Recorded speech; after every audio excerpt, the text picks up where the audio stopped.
So this is my first post here, and I figured I'll share the most recent thing that happened to me. I just moved not too long ago to a house on the other side of the city. I was barely even settled in when this happened. One of the first things I took care of was to get my home security up and running. I am a very cautious person because of things that have happened in the past, and I don't feel comfortable without cameras and motion detectors. I was on my second day in the house, as in actually living here with everything set up. I was at my desk working on my newest Unreal Engine project when I glanced at the monitors for my cameras, which showed a man standing in the street in front of my house. He was by my mailbox, and I watched for a minute as he reached towards my box, then stopped like he was hesitating and looked up at my house. I found it odd and decided to see what was going on. I wasn't too concerned as I own a 45 and had it with me. By the time I got out there, which wasn't very long, the guy was gone. He already crossed the street to the next block and was walking pretty quickly. I didn't think much of it. I really figured he just had the wrong house or something simple like that. I checked the mailbox because he was right there and it was still empty. I very briefly entertained the notion that he had placed something inside, maybe something grisly or frightening, but that was probably a result of reading too much Stephen King. It didn't take long for me to forget about the incident entirely and bury myself into my computer. Hours passed, and before I knew it, midnight had come and gone. I decided that it was time to go and relax and went to lay on the couch and watch some TV. About 20 minutes later, I started hearing noises from outside. I pulled up my phone and checked my cameras, but there seemed to be nothing going on outside, and the motion detectors hadn't triggered, so I went back to my show. I looked up just a little later to see a man looking through my window, staring right at me. I yelled, "What the fuck?" and jumped off the couch, grabbing my 45 off the table. He wasn't at the window anymore, so I went outside to the side of my house and didn't see him. I checked my entire property, but the man was gone. The camera showed that he had ran into the backyard and hopped the fence to the alley. He was pretty fast about it too. I realized it was the man from earlier and wondered what the hell was going on. I debated filing a police report, but decided not to. I haven't had a wonderful experience in the past with law enforcement and tend to avoid that if at all possible. I did note at the time that none of my motion sensors had been triggered when this happened and figured that they were probably not set up right. I didn't want to check them as it was early in the morning and dark, so I planned to do it later in that day. I ended up dozing off on the couch and woke up to the motion sensor alarm going off. I'm not a heavy sleeper and it didn't take me long to respond. All in all, it was probably a few seconds before I got outside. It was, of course, this man again. He's running down the street in the same direction as the first time. I found something quite bothersome on the footage. The man hadn't triggered the motion alarm. He had been looking in my window for several minutes already by the time the alarm went off, apparently watching me sleep. The alarm was triggered on the other side of my house by the neighbor's dog of all things. To this day I don't have answers. A neighbor of mine saw the footage and thought it was the son of the house's former resident, who was known to be pretty unstable and disturbed. I did file a police report and of course nothing came of it. They didn't waste too much time and energy looking into it. I have no idea how he avoided triggering the motion sensors or what he wanted from me. I do keep my windows closed and curtains drawn now. Never know who's watching.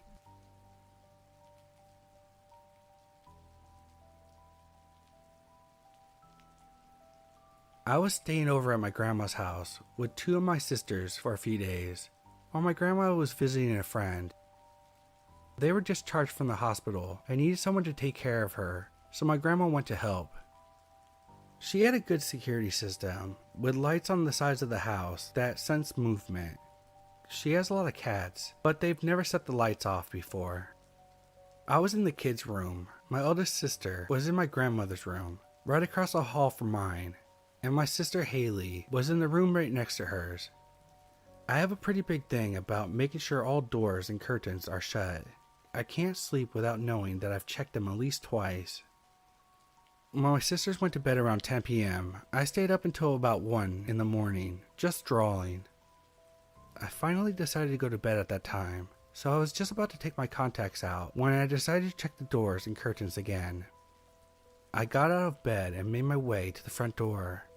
I checked it and moved on to the kitchen, where the back door was, and did the same. There was one more door that led outside, and that was in the laundry room. I had just walked in when I looked across the room to see a window.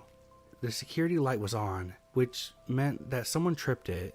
I didn't even make it into the room when I heard the doorknob jiggling.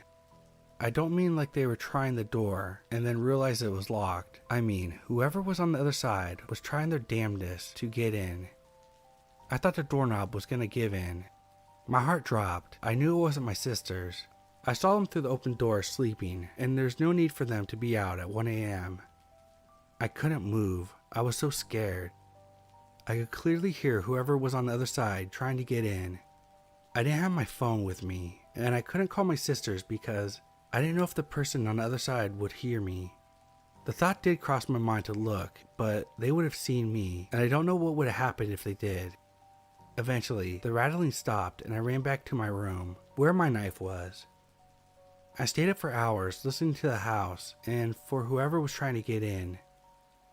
The next day, I called my dad, and he told me I shouldn't tell any of the others.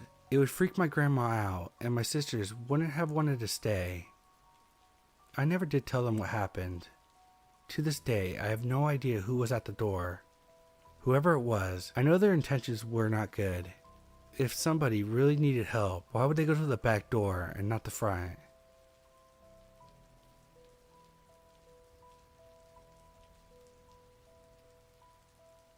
This happened when I was around 6 years old. When I was little, I would get scared to sleep in my bedroom at night, and I wasn't a big fan of the dark. I usually ended up sleeping in the living room.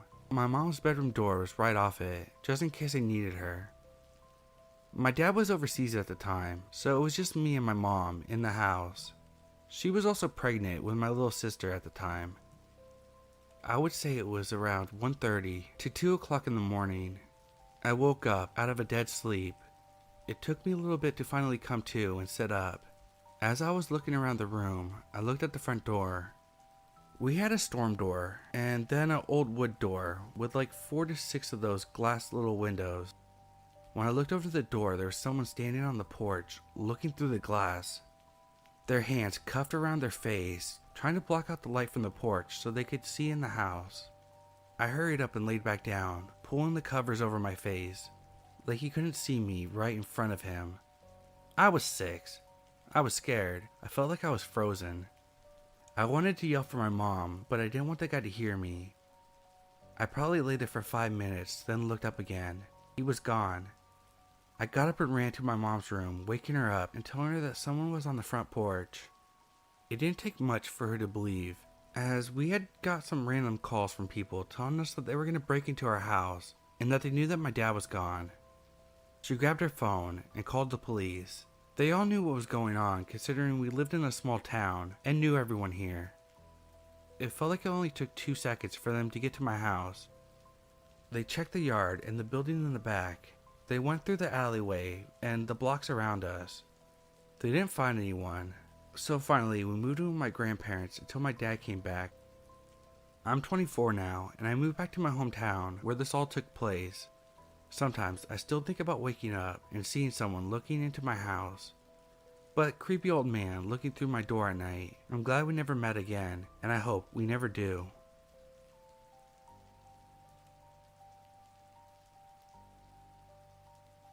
Over the past few years living in this house, many strange things have happened. Mostly noises, loud banging, or knocks on the window. The manhole cover in the ceiling being opened up constantly, even when there had been no storms. Stuff like that. I'm a bit antisocial, and I don't necessarily answer the door if I'm not expecting anyone. We never have unexpected visitors, and our neighbor has our mobile number, so a knock on the door is usually a door-to-door salesman or a religious nut. One day, I heard knocking on the door in the morning. I was working, and my kids were still asleep. I peeked out the window, and there was an old man there, and he was standing awkwardly in the entranceway. I decided he didn't look like a psychopath, nor did he look like he was going to give me a Jesus pamphlet, so I decided to answer the door and see what he wanted. He apologized for knocking because he had noticed my kids were asleep in their room through the side window. Then he asked me if he could pick some of the fruit from the vines in our front yard. I thought it was a super weird request, but didn't really care, so I said sure thing. I went into the room to check on the kids instinctively, and when I came back out of the room, he was gone. I never noticed a car. Not a big deal, I know, but before this happened, another day when I checked on my kids, also early in the morning, I had just woken up and again was the only person awake. I peeked out the window from my kid's room, and through the window I saw a tall, lanky, very old man at the door. I generally have no idea if it was the same man, because I have pretty bad face blindness, and this was months earlier. I held my breath and watched him through the window. He didn't knock, nor did he seem like he was planning to knock. He instead was sort of taking side steps and looking at our flower bed, which was full of weeds. He barely looked towards the front door at all, and just kind of calmly walked around in a very small area, nowhere near our fruit vine by the way, just near our front door. Because he hadn't knocked, I was super confused. I watched it for a few minutes before I decided to confront him and ask him what the fuck.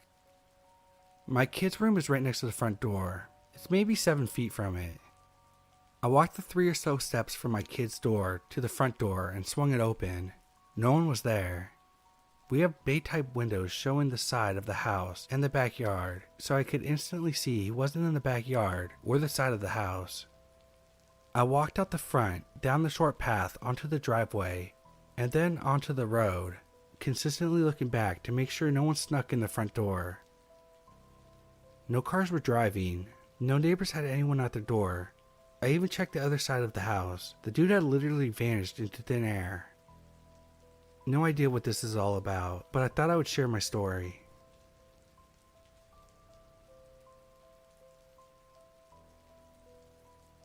Hey guys, this is my first post here.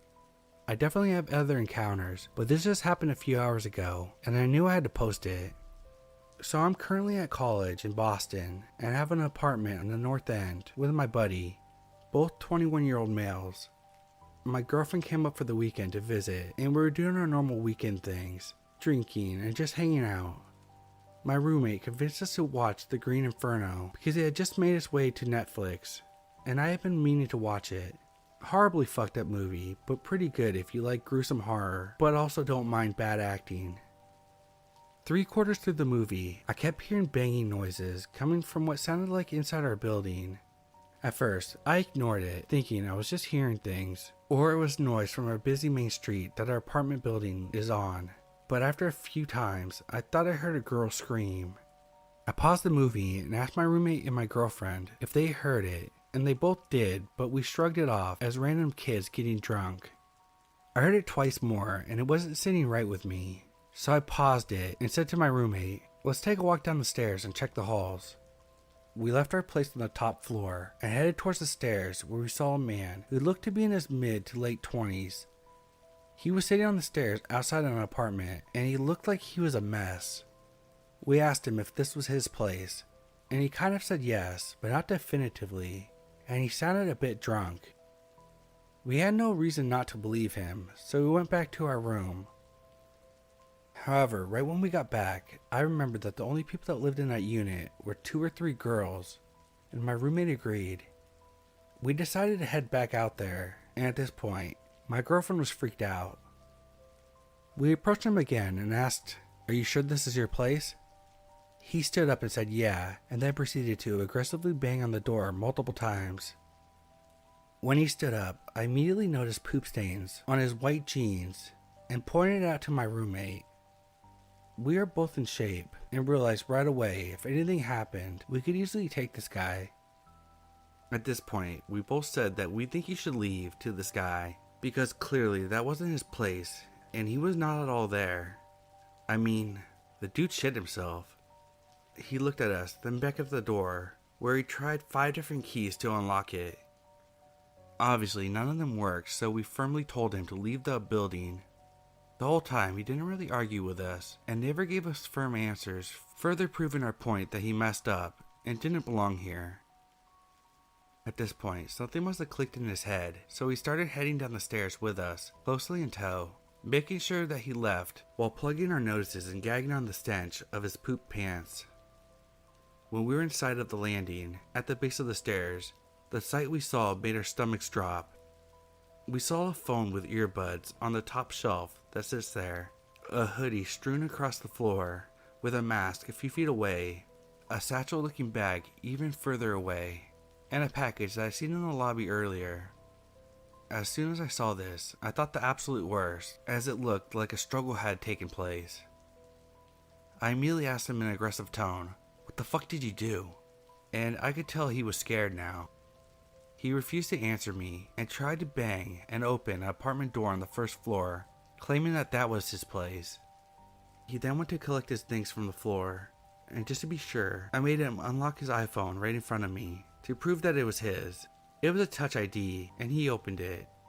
We did not like the way he was acting, so we kept insisting that he should leave, as he formed answers back that were barely English. After this, he proceeded to walk towards the back of our building in a rather brisk pace. There is a tighter staircase at the back which leads to all floors, as well as an alley out back of our building.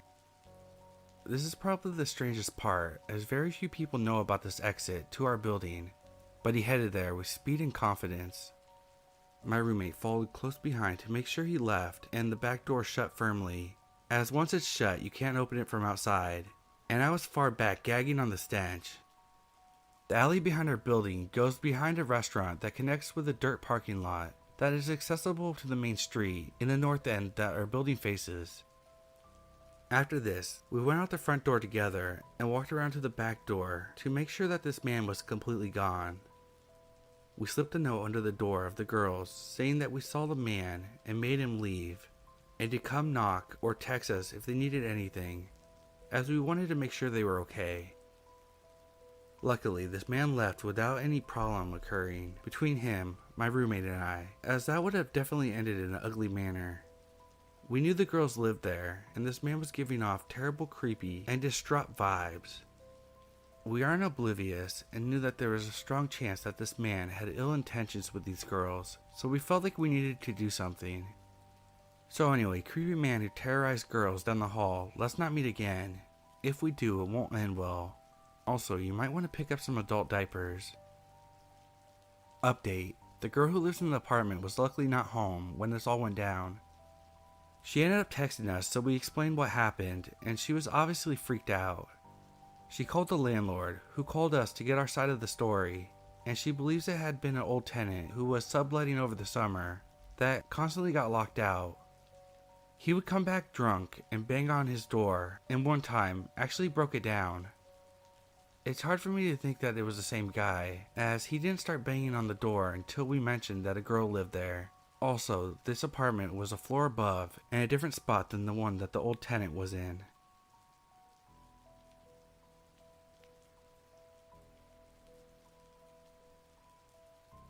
While on my way to work at the apartment complex, I saw something unnerving.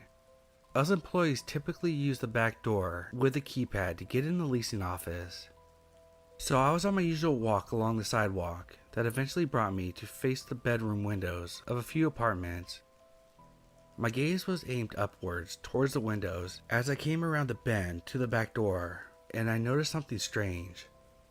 At first, I thought it was a towel that someone draped on the door, but as I walked closer, I realized I was wrong. It was a person standing in the window with a sheet over their head. They were staring at me. A chill ran down my spine, and I realized how out of place this was. The keypad was directly across from the window, so I hurried up and pushed the code and let myself into the office. Once inside, I looked out the glass panel of the door to find out they had gone. I don't know if they had ill intentions or if they were just trying to scare me, but it's the strangest occurrence I've ever experienced.